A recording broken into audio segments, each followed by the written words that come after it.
Então, vamos dar início aqui à nossa análise. Nós vamos precisar desses pacotes aqui, certo? O AF, o HGU 133 Plus 2 CDF, SimpleAF, AFPLM, o FactorMiner e o Pulse. São pacotes, esses 4 primeiros aqui são do Bioconductor e esses outros 2 são do CRAN, certo? Então, se vocês quiserem instalar, vocês vão precisar instalar para rodar esse script.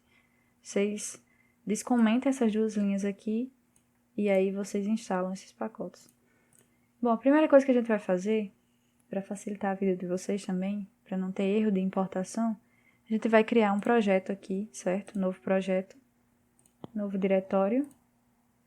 Eu vou criar um projeto com o nome do meu GSE 9169. E agora eu vou colocar todos os meus arquivos .cel, certo? Que eu baixei, que vocês vão baixar para essa aula. E eu vou colocar lá na pasta, certo? Eu vou copiar e colar. E mais um arquivo que eu vou copiar para lá, que é o arquivo samples, certo?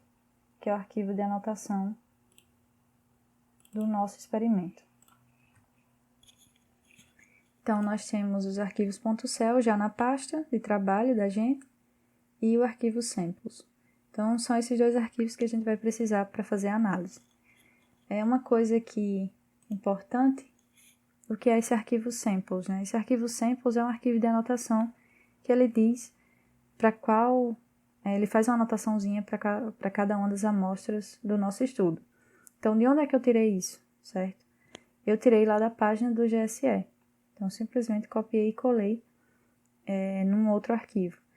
E o que é que esse arquivo diz? Então, aqui eu tenho o GSM-ID e a descrição da minha amostra. Isso aqui está lá na página do experimento, lá no GEO. E, com base nisso, eu criei mais duas colunas, que são as colunas de tempo, que são os grupos experimentais que a gente vai analisar, que é o tempo 0 hora, que é o nosso controle, é o tempo 6 horas, 1 dia, 2 dias e 3 dias e 5 dias, certo? E uma outra coluna que é a coluna de replicata, certo? De replicata biológica. Então, eu sei qual é a replicata correspondente a cada amostra. Isso aqui não é uma coisa tão trivial, certo? Então, lá no caso do nosso experimento, quando a gente vai lá na página do GEO, a gente tem essa tabela que ela foi fornecida pelo o autor do estudo, certo? Então, aqui a gente tem, mais ou menos, a gente consegue entender mais ou menos como é que foi feito esse estudo. Então, aqui a gente tem as amostras, né? O GSM-ID. E aqui, por exemplo, essa amostra aqui, ela pertence à linhagem celular TCC, de neuroblastoma. Ela foi tratada com ácido retinóico, com inibidor do ácido retinóico e pertence ao grupo de 1 dia e a replicata 1, certo? Então, aqui, só olhando pela descrição, eu consigo entender qual é o grupo de cada amostra, mas isso não é verdade sempre, certo? Então, quando a gente não consegue obter essa tabela de anotação, a gente ou vai lá na página do artigo, do estudo, se tem a gente procura se tem algum arquivo suplementar para a gente poder baixar, que dê essa anotação para a gente, ou então a gente manda um e-mail para o autor mesmo e pede essa anotação de cada um dos arquivos, certo? Bom, então de posse desses dois arquivos, que são os cell files, os arquivos .cel e o arquivo de anotação, a gente já pode iniciar o nosso estudo. Bom, voltando aqui para o script, vocês vão ver que a gente tem alguns pacotes que eu não coloquei lá na lista de pacotes, mas eu preciso que vocês instalem, certo?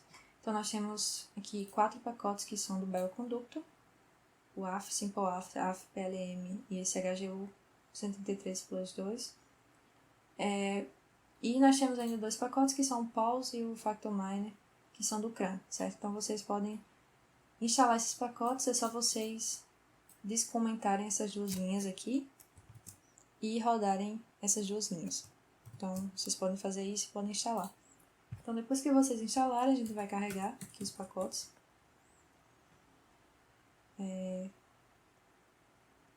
Esses pacotes aqui, a gente tem o AF, que é um pacote que ele tem metodologias para importação e transformação dos dados, que são provenientes da plataforma da Affymetrix.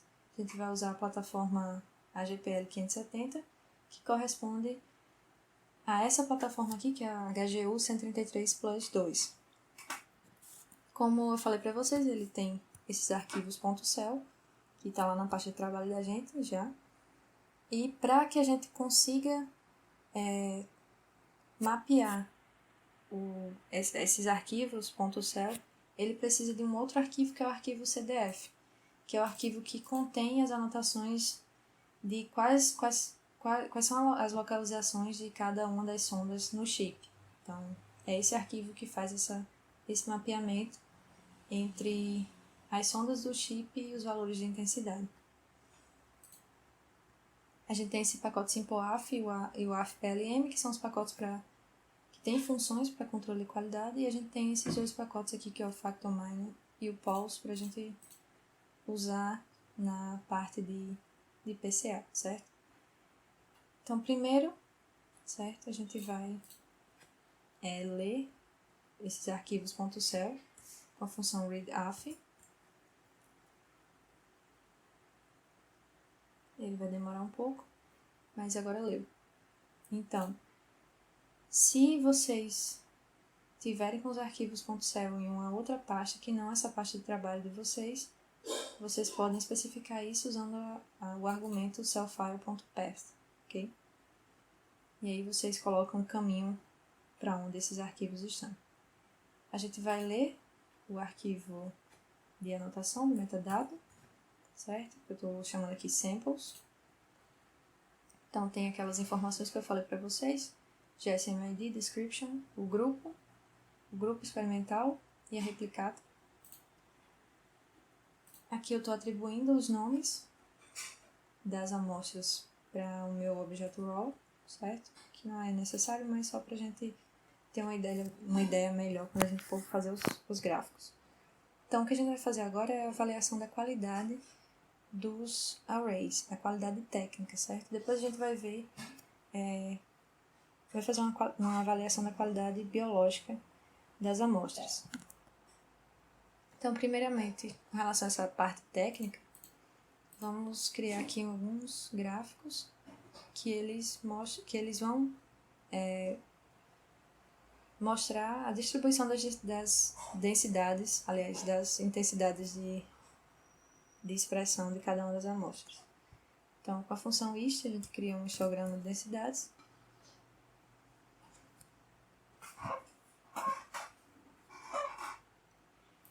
Então, tá aqui o histograma. Nós podemos ver que, de uma forma geral, as intensidades elas têm uma distribuição parecida entre si, certo? Então, a gente tem algumas amostras aqui que divergem mais da maioria das outras. Você tem essas aqui que estão um pouco mais deslocadas para a esquerda, mas de uma forma geral elas estão bem homogêneas, considerando o fato que a gente ainda não normalizou esse dado, certo? Uma das etapas mais importantes é a parte de normalização. Então, deixa eu colocar aqui uma legenda. A legenda ficou muito grande, mas não precisa saber, mas a gente consegue ver quais são as amostras correspondentes a cada uma dessas curvas, certo? Deixa eu aumentar aqui a área, talvez facilite. Vou rodar aqui de novo. Sempre quando um gráfico não cabe na zona de plotagem, vocês aumentem essa zona, que o gráfico melhora. Então, ainda não conseguiu colocar todas as amostras aqui no gráfico, mas pelo menos a gente tem noção de quem é quem aqui, certo? Bom, a gente pode fazer também um box plot para avaliar a distribuição dessas intensidades. Agora sim a gente consegue ver que realmente elas estão bem uniformes, certo? A gente vê que tem algumas amostras que têm uma distribuição um pouco mais deslocada para valores mais altos, mas de uma forma geral está bastante homogêneo. O que é que a gente quer ver aqui? Às vezes você pode ver, pode ser que você encontre uma amostra que tenha, por exemplo, uma distribuição muito diferente das demais. Então, possivelmente essa amostra ela deve ser tirada da sua análise, para você não comprometer sua análise. Então, esses procedimentos eles servem para isso, para a gente avaliar a qualidade técnica dessas amostras. Uma outra coisa que a gente pode fazer também é o MAplot. Eu vou plotar aqui, certo? Vai demorar um pouco, porque esse gráfico ele é grande mesmo. Então, esses são os gráficos do MAplot. Vou mostrar para vocês aqui agora. O MAplot é sempre a comparação 2 a 2. Então, ele compara uma amostra, a expressão de uma amostra, com a expressão de uma outra amostra. No caso aqui, a gente está comparando a expressão das amostras que a gente tem com uma referência do chip, do array, certo? Da plataforma. Então, por que o nome é MAplot? Porque o eixo X aqui, ele representa a média da expressão de uma sonda da nossa amostra com a referência, e o M aqui é a diferença entre a mediana em escala logarítmica. Então, por exemplo, se eu tenho esse gene aqui, essa sonda aqui, certo, que eu estou apontando, ela é a média, o eixo X aqui ele representa a média entre a amostra nossa aqui, a GSM 231668, com a referência. Então, esse valor aqui dá próximo de 7, né? 7 é alguma coisa. E a escala aqui do Y, ela representa a diferença entre as medianas. Então, aqui no caso, eu tenho, para essa sonda, eu tenho que ele tem mais ou menos o valor aqui de 2, certo? Então, todos os valores que são positivos, eles indicam um aumento da expressão, uma expressão elevada na amostra com relação à referência, e valores negativos indicam uma diminuição da expressão da amostra com relação à referência, certo? Então, se as amostras fossem iguais, o que a gente ia ver é que os pontos eles iam cair ao longo dessa linha azul aqui, que é a linha de referência do zero, certo? Então, a gente ia ter uma distribuição de médias, certo? Mas se elas fossem iguais, a gente não ia ter diferença entre as medianas.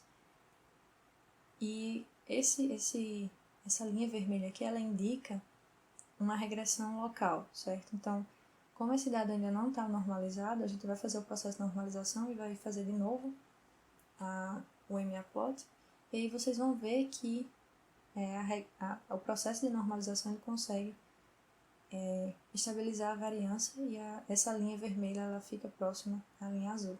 Então é isso que a gente vai ver daqui a pouco. Antes disso, a gente tem umas outras funções para avaliar a qualidade. A gente vai usar a função QC desse pacote SimpleAlpha. Vou rodar aqui. Ele rodou agora, criou o nosso objeto rawQC, certo? E aí a gente vai usar esse objeto agora para fazer algumas análises. Então a gente vai primeiro ver quais são os valores dos fatores de normalização. Esses fatores de normalização eles dizem o quão diferente é a distribuição de intensidade de uma amostra para outra. Então a gente espera que não seja muito diferente. Se for muito diferente, isso pode ser um problema depois. Recomenda-se que esses fatores de normalização eles sejam menores que 3. Então, quanto maior for o fator de normalização, mais diferente são essas amostras, certo? Então, aí, o ideal é que seja menor que 3. A gente rodar essa linha aqui, SFS, essa função SFS, a gente vai ver que ele vai dar os fatores de normalização para cada uma das nossas amostras. Então, eles são bem parecidos, giram aí em torno de 0,05 talvez. aliás 0,6, e parecem estar bem consistentes entre si, certo? Tem algumas amostras aqui que são mais divergentes, mas a gente vai avaliar, a gente vai fazer a normalização, e essas diferenças tendem a diminuir. Uma outra coisa que a gente pode fazer é verificar a porcentagem do sinal captado, essa função %, que ela nos dá o sinal real captado pelo scanner, tirando todos os ruídos da amostra, certo? Então, se a gente eliminar todos os ruídos, a gente fica com as porcentagens que são mostradas aqui. O ideal é que a gente tenha uma porcentagem maior que 20%, certo? Do sinal. Uma outra coisa que a gente pode fazer também é usar alguns genes que são chamados de genes housekeeping, que são genes que têm uma expressão bastante estável entre os tecidos. Então, por exemplo, o gene da quitina e o GAPDH são genes que são frequentemente usados em experimentos, por exemplo, como o Western blot ou o Northern blot também, porque eles têm uma expressão constante nos tecidos, certo? Então, a gente avalia a expressão desses genes usando a função ratios aqui, certo? E, mais uma vez, esses valores aqui, por exemplo, a quitina 3 e a quitina 5, são os valores de intensidade da quitina 3', das sondas que ficam mais próximas da extremidade 3', com relação às sondas que ficam mais próximas ao início do gene, a extremidade 5'. E aí o ideal é que esses valores eles sejam menores que 3 também, certo? No caso aqui, a quitina 3, com relação à parte média do gene, certo? São as sondas que ficam na parte que representam a região mais interna do gene, mais mediana do gene, digamos assim. E o que a gente pode ver aqui é que os valores eles são todos menores que 3. Um outro gráfico que a gente pode fazer é o gráfico de degradação do RNA. Então, eu vou rodar aqui com essa função afDNA-deg, que ela calcula a degradação do RNA. E essa função plot afRNA-deg que ela faz a plotagem, certo? Então, isso aqui é um gráfico de degradação do RNA. Ele representa o jeito que o gráfico está mostrado, ele representa um gráfico mais ou menos ideal do que a gente quer encontrar, certo? Então, isso daqui está nos mostrando que as amostras elas estão com pouca degradação, ou a degradação não interferiu muito nesse experimento. Uma coisa que eu não falei para vocês, mas cada gene lá na plataforma do chip, né? Cada gene no chip, ele é representado por várias sondas diferentes. E as sondas, elas são construídas a partir da extremidade 5' até a extremidade 3'. Então, cada gene eles são representados por mais ou menos de 10 a 20 sondas diferentes, certo? E quanto mais próximo, aqui esse eixo X aqui, ele mostra a quantidade o número de sondas do gene. Então, como o processo de degradação do RNA inicia na extremidade 3', porque ele tem aquela carboxila, aliás, a hidroxila livre, né? Como esse processo se inicia pela extremidade 3', a gente espera que as sondas mais próximas da extremidade 3', elas tenham uma intensidade maior. Se esse gráfico ele estiver decaindo o aumento do número das sondas, quer dizer que a degradação do RNA foi bem grande, certo? Então, o que a gente espera é essa tendência de subida, certo? Quanto maior o número da sonda, maior é a intensidade. Então, aqui a gente pode mostrar uma outra coisa aqui para vocês também. O que a gente pode verificar, por exemplo, é um gráfico assim. Então, esse aqui, nesse gráfico, a gente tem aqui duas amostras, dois grupos diferentes, o grupo A e o grupo S, com cada um com 3 replicados, certo? Então, vocês podem ver que a gente tem padrões de degradação diferentes para cada um desses grupos. Nesse caso aqui do nosso, esse experimento está bem consistente, mas a gente pode encontrar esses padrões aqui. Se depois da normalização a gente for fazer os gráficos novamente e a gente vê uma diferença entre as intensidades, a gente pode a gente vai ter que avaliar melhor se a gente realmente pode usar esses dados para a nossa análise, certo? Então, o que a gente vai fazer agora é normalizar com a função RMA, certo? É fácil assim, só a gente normaliza com essa função RMA. E aí vocês podem ver que ele vai corrigir os valores do background.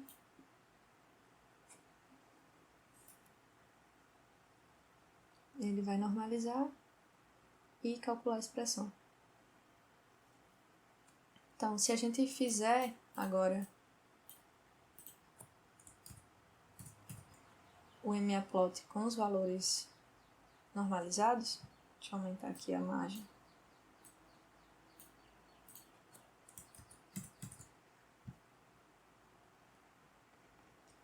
Então, ele já fez o gráfico. Vou abrir aqui, só para a gente ter uma noção. Vejam que a linha, essa linha vermelha, que era a linha de regressão local, ela está bem em cima dessa linha azul de referência, certo? Então, isso indica que está próximo, não vai ficar sempre em cima, mas se a gente consegue aproximar essa linha vermelha da linha azul, quer dizer que a nossa normalização ela foi bem sucedida, certo?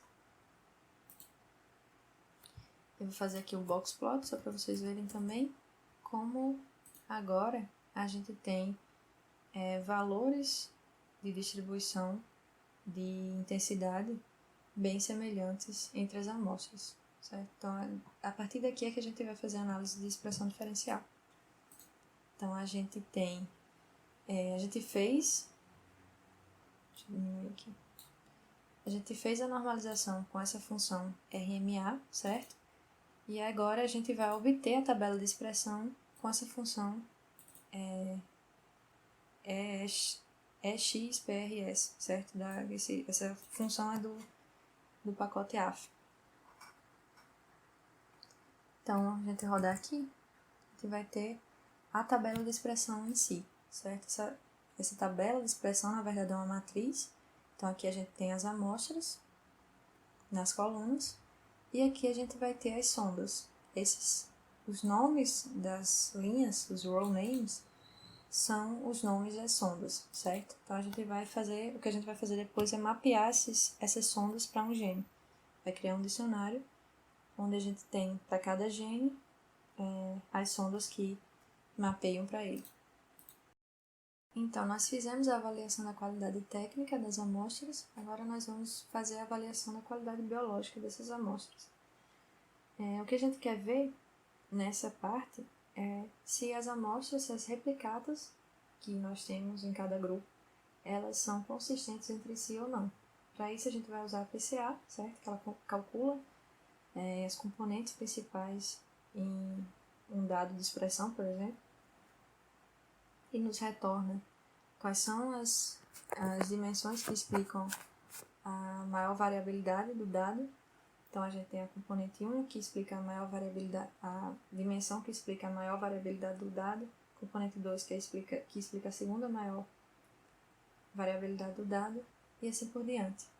A gente não vai falar sobre como é que essa PCA é computada, mas a gente vai falar sobre qual é o significado do resultado que ela nos traz, certo? E a gente vai fazer também um dendrograma para avaliar a qualidade dessas amostras.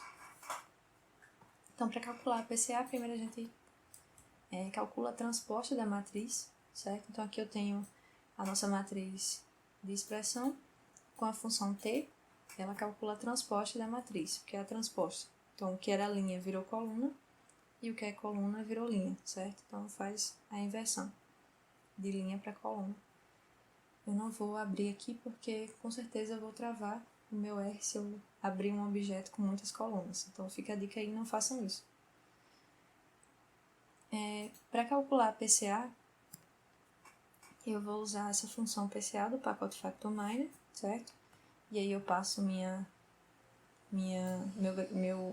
matriz transposta. Ele vai calcular a PCA. E aí eu vou obter as coordenadas da minha PCA, certo? Eu vou estabelecer algumas cores aqui pra gente plotar. E eu vou plotar com a função plot mesmo, certo? Então aqui eu vou plotar a componente 1 e a componente 2. Então eu vou abrir aqui o gráfico. Esse aqui é o gráfico da PCA, certo? Então aqui eu tenho a componente 1, que é a componente que explica a maior variabilidade do dado, e a componente 2, que é a segunda maior componente que explica a variabilidade do dado. Então, vocês vejam que cada um desses pontos representa uma amostra. Cada um desses pontos também ele representa cada uma das cores representa um grupo experimental. Então aqui no caso o vermelho é o grupo 0, controle. O 6 horas é esse rosa. O de um dia é o verde, 2 dias é o azul, o laranja é o 3 dias e esse marrom aqui é o 5 dias, certo? Então veja que quando a gente observa a componente 1, a gente tem uma diferença entre os dias. Então provavelmente o tempo aqui, ele é a variabilidade que explica maior, a variável que explica a maior variabilidade no dado, certo? Entre as amostras. E aqui a gente tem, vocês vejam que as amostras elas estão separadas em dois grupos no eixo Y, por exemplo. Então aqui a gente tem as amostras principalmente pertencentes ao grupo 3, certo? E aqui na parte de cima nós temos as amostras do grupo 1 e do grupo 2. Então a gente pode dizer que talvez as replicatas, o grupo das replicatas, ela também está interferindo na variabilidade das amostras. Então, como é que a gente vê esse gráfico? O ideal é que as amostras de um mesmo grupo, elas se agrupem, certo? Elas fiquem próximas entre si na PCA. Isso mostra que elas têm uma variabilidade parecida entre si, certo? Então, no caso aqui, a gente está vendo que tem uma dispersão entre esses grupos, certo? Então, isso é uma coisa que a gente tem que avaliar e a gente tem que avaliar considerando as outras avaliações que a gente fez, certo? Então, a gente tem que olhar para isso olhando também os outros gráficos que a gente fez. Esse daqui, essa PCA, ela não mostra tanta consistência entre os grupos, mas é um dado que a gente ainda pode usar, certo? Uma outra coisa que a gente pode fazer para avaliar essa variabilidade é construir o dendrograma com a função que calcula distâncias entre essas amostras. Então, no caso aqui, eu calculo a distância euclidiana entre as amostras, certo? E aí eu vou clusterizar. E aí, quando eu ploto, veja que o que é que esse dendrograma faz. Ele verifica quais são as amostras mais próximas entre si. Então, aqui a gente tem as amostras de um dia, elas estão mais próximas entre si. Aqui nós temos esses 2 dias e 3 dias, elas estão mais próximas entre si. Então, o ideal é que a gente veja as amostras de um mesmo grupo mais próximas entre si do que entre as outras, certo? E isso nos vai guiar nessa parte de análise de qualidade biológica.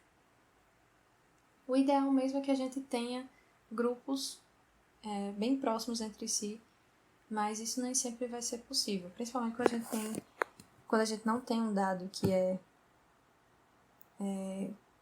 por exemplo, cultura de célula. A gente tem um experimento que é bem mais controlado do que quando a gente vai olhar para um dado de humano, por exemplo, de sangue periférico, que a gente não consegue controlar bem todas as variáveis, certo? Então, isso são algumas ferramentas que a gente tem para poder fazer uma análise geral da qualidade dos dados.